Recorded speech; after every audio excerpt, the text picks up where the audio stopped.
Hello students, कैसे हैं आप लोग। आज हम लोग पढ़ने वाले हैं क्लास 10th मैथ के ट्रायंगल वाले चैप्टर का most important question known as BPT basic proportionality theorem.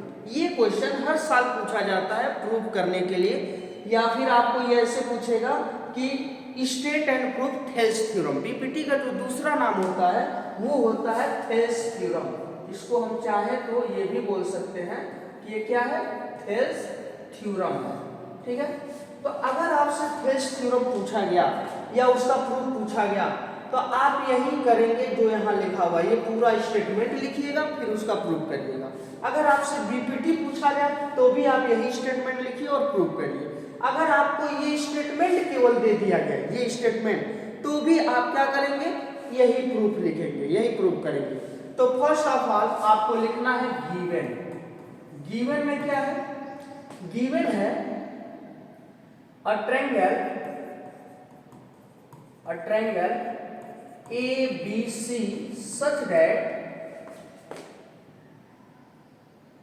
that D parallel to BC। हमने एक ट्रायंगल लिया और इस ट्रायंगल में जिसका नाम ABC है, इस ट्रायंगल में एक लाइन हमने ड्रा किया DE which is parallel to one side of the triangle as BC। ये DE के D जो है BC के पैरेलल है, किसी भी एक साइड के पैरेलल आपको एक लाइन ड्रा करना है। ओके, ये हमने लिख लिया। अब हमको प्रूव क्या करना है, टू प्रूव हमें प्रूव करना है ये जो लाइन आपने ड्रा किया है ये बचे हुए दोनों साइड को सेम रेशियो में क्या करने वाला है, डिवाइड करने वाला है। AD अपॉन DB इक्वल होना चाहिए AE अपॉन EC के, ये हमें प्रूव करना है। तो यहाँ पे लिख दिया AD upon DB is equal to AE upon EC। Okay, अब बताइए, हमें कोई ना कोई कंस्ट्रक्शन करना होगा, कुछ काम करेंगे। यहाँ पे काम क्या करेंगे आप, D से A पर एक परपेंडिकुलर जिसका नाम है DL ये ड्रा किए। ऐसे ही E से इस पे एक परपेंडिकुलर ड्रा किए जिसका नाम है EM and also join BE as well as DC, ये आपने ज्वाइन किया। जो काम यहाँ पे आपने करा वही चीजें यहाँ पे कंस्ट्रक्शन के अंदर आप लिख देंगे। तो चलिए कंस्ट्रक्शन में आप लिखेंगे क्या, draw DL perpendicular to AE, आप AC भी लिख सकते हो AE की जगह, एंड दूसरा आपने क्या किया EM, और ये किसके परपेंडिकुलर है, AD के, ये आपने ड्रा किया। आल्सो ज्वाइन, आपने किसको ज्वाइन करा, DC एंड B, आपने इसको ज्वाइन किया। अब आइए प्रूफ में। जब आप प्रूफ में आएंगे तो करना क्या है, ये जो ट्रायंगल दिख रहा है ADE, इसका एरिया कंसीडर करेंगे। Consider area of triangle ADE, और आप जानते हैं कि दुनिया के किसी ट्रायंगल का एरिया कैसे निकालते हो, 1/2 बेस।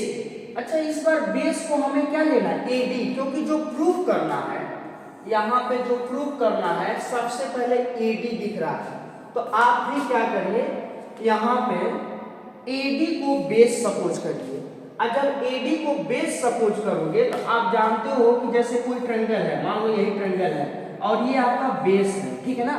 तो जब ये बेस है तो इस बेस पे जो हाइट होता है वही हाइट कंसीडर किया जाता है, 1/2 बेस इनटू हाइट, यानी करस्पॉन्डिंग हाइट लेना है। तो इस हिसाब से बताइए, अगर AD को आप बेस ले रहे हो तो उसके करस्पॉन्डिंग जो परपेंडिकुलर लाइन ड्रा की गई वो कौन है, EM। Therefore EM will be the height, corresponding height। अब आप कहोगे कि ये तो सीधा ऐसे नहीं दिख रहा है, तो कोई दिक्कत नहीं, ट्रायंगल ऐसे है और बेस हमने ऐसे ले लिया ये वाला, तो इसके करस्पॉन्डिंग ये वाला हमने क्या कंसीडर किया, हाइट, ये इसकी हाइट हो जाएगी। तो हमने लिख दिया यहाँ पे हमने लिख दिया 1/2, बेस को हमने लिया AD और हाइट को लिख दिया EM। ओके, अब उसके बाद देखिए इसके नीचे क्या लाना है, DB। तो एक बार आप एरिया ऑफ ट्रायंगल किसका कंसीडर करोगे, ये वाला, ध्यान से देखिएगा, BED। और जब आप BED में आओगे तो बेस क्या लेना है, DB लेना है, BDE। और यहाँ पे 1/2, बेस को ले लीजिए DB और इसके करस्पॉन्डिंग हाइट वही होगा जो ADE का हाइट था, यानी EM, यही हाइट होगा। अब आप कहोगे ऐसे दोनों में हाइट सेम क्यों है, तो मान लीजिए कि अगर कोई ट्रायंगल आपके पास ऐसे बना हुआ है तो ये तो 90 डिग्री पे यहाँ आ नहीं रहा है, तो इस बेस को आगे बढ़ा देंगे और इसके करस्पॉन्डिंग जो परपेंडिकुलर लाइन होगी वही आपकी हाइट हो जाएगी। तो यहाँ भी हमने देखा कि ट्रायंगल कुछ जैसे है, ये ट्रायंगल है और ये बेस है, ठीक है ना। इस बेस को अगर आप आगे बढ़ाते हो तो इसके करस्पॉन्डिंग यही आपका परपेंडिकुलर लाइन जो होगा वो इस पूरे ट्रायंगल का क्या बन जाएगा, हाइट बन जाएगा। ओके, तो यहाँ से हाइट वही सेम रहेगा, इस बात को आप याद रखिएगा। तो आपने ये बना लिया। अब इसको इक्वेशन 1 समझ जाइए, इसको इक्वेशन 2, ठीक है। आप देखो AD/DB आपको लाना है और यहाँ AD है, यहाँ DB है, तो ये क्लियर हो गया कि पहले वाले इक्वेशन को दूसरे से क्या करेंगे, डिवाइड करेंगे। Now divide equation 1 by equation 2। अब देखो आप इस साइड में आपको क्या मिलेगा, यहाँ मिलेगा एरिया ऑफ ट्रायंगल ADE, क्योंकि जब आप डिवाइड करोगे तो LHS को LHS से डिवाइड करेंगे, RHS को RHS से डिवाइड करेंगे।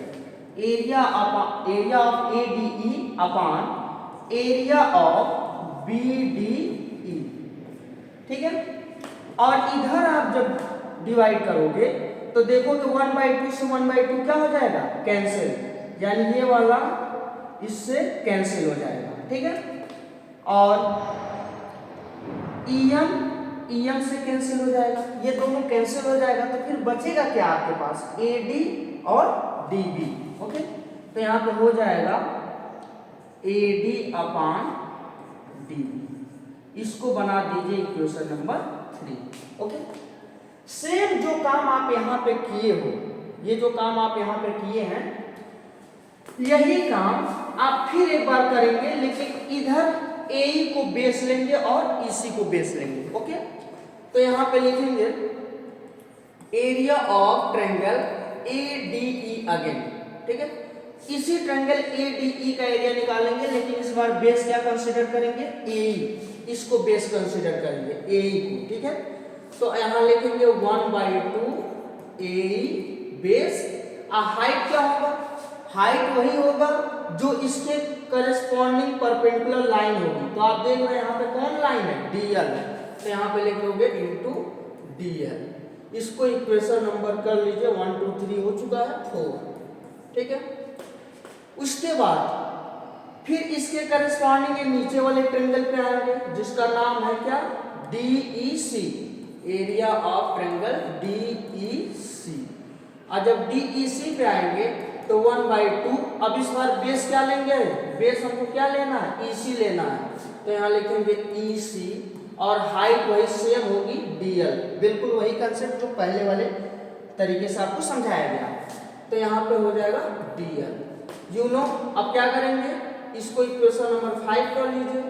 Now divide equation 4/5। अब यहाँ पे देखो आप, area of ADE divided by area of DEC, और इधर क्या मिलेगा, 1/2 कैंसिल, DL से DL कैंसिल, तो क्या मिलेगा आपको, AE/EC, इक्वेशन नंबर 6। आप देख रहे हैं इधर AD/DB आ चुका, इधर AE/EC आ चुका, और लाना आपको यही है, AD/DB को इक्वल करना है किसके, AE/EC के।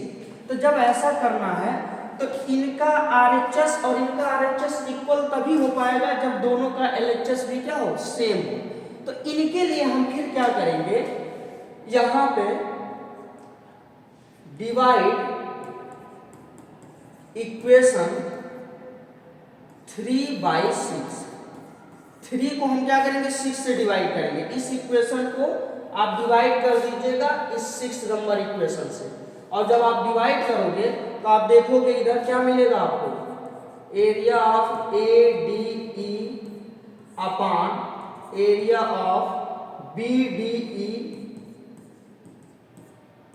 Divided by area of ADE upon area of DEC, और इधर आपका मिल जाएगा AD upon DB, AD upon DB whole upon इससे डिवाइड कर दीजिए AE अपॉन EC। अब यहाँ पे एक कंसेप्ट आपको यूज करना है, ये देखिए ADE दोनों कैंसिल हो जाएगा और ये बच जाएगा ये दोनों। तो एक बात बताइए, यहाँ BDE है, BDE देखिए आपका ये है, ठीक है, और DEC आपका इधर वाला है, ये वाला है। ये दोनों का एरिया क्या सेम होगा? बिल्कुल होगा। जो क्लास 9th में आप एक कॉन्सेप्ट पढ़ते थे, क्लास 9th में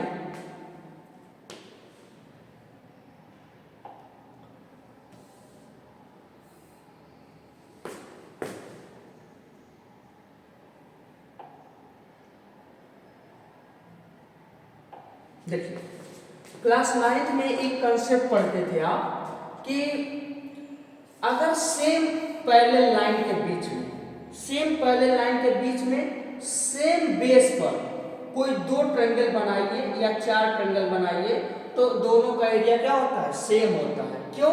क्योंकि ट्रायंगल का एरिया होता है 1/2 बेस इंटू हाइट। तो बेस तो दोनों का सेम रहेगा और हाइट दोनों का सेम इसलिए रहेगा क्योंकि ये दोनों सेम पैरेलल लाइन के बीच में है। तो यहाँ भी देख रहे हैं दोनों सेम पैरेलल लाइन के बीच में है, ये दोनों पैरेलल लाइन सेम है और बेस आपका DE है और इन्हीं DE बेस पर एक बार ट्रायंगल इधर है और एक बार ट्रायंगल DEB वाला है, तो दोनों का एरिया सेम होता है। तो आप लिख देंगे since area of triangle BDE is same as area of triangle DEC। क्यों? रीजन दोगे कि यहाँ पर रीजन क्या लिखना है, यहाँ पर आप रीजन दोगे कि area between same base and same parallel line, और ऐसा होते ही अगर ये दोनों का DEC और BDE दोनों का एरिया अगर सेम है तो ये पूरा क्या हो जाएगा, कैंसिल हो जाएगा। और जब ये पूरा कैंसिल हो जाएगा तो इधर क्या बचेगा, 1, इधर हो जाएगा आपका 1, और जब इधर 1 हो जाएगा तो ये बच गया एक साइड में 1 equal to AD upon DB और इधर आपका हो जाएगा AE अपॉन EC, ठीक है। और इनका कर देंगे क्रॉस मल्टीप्लाई तो एक तरफ आ जाएगा आपका AD अपॉन DB और एक तरफ आ जाएगा AE अपॉन EC। ये आपका प्रूफ हो गया। ओके, तो आई होप आपको ये चीजें समझ में